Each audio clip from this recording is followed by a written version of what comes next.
অনেক বেশি ট্যালেন্টেড সেই সময়, মানে আমরা যখন কাজ করেছি তার থেকেও এরা অনেক বেশি ট্যালেন্টেড। এক সময়ের তুমুল জনপ্রিয় অভিনেতা আমিন খান দীর্ঘদিন যাবৎ রূপালী পর্দা থেকে আড়ালে থাকলেও নতুন করে সুখবর দিলেন এই অভিনেতা।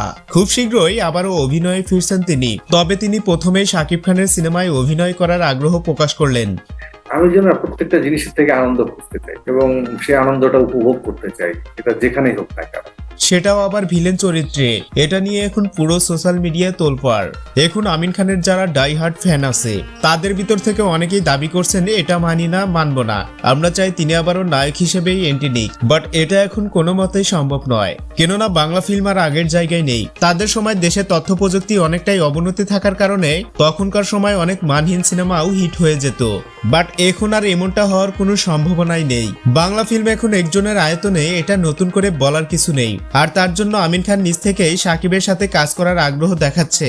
যতদূর সম্ভব অতি শীঘ্রই শাকিব খানের নতুন একটি সিনেমায় অফিসিয়াল ভাবে চুক্তিবদ্ধ হবেন আমিন খান, আর তাতে তাকে প্রথমবারের জন্য ভিলেন হিসেবে দেখা যাবে। সবকিছু ঠিক থাকলে শাকিব খানের আপকামিং সিনেমা তাণ্ডবে দেখা যেতে পারে আমিন খানের নতুন চমক। আপাতত এই বিষয়টা অনেকে রিউমার হিসেবে নিলেও এর মাঝেও সত্যতা খুঁজে পাওয়া গেছে।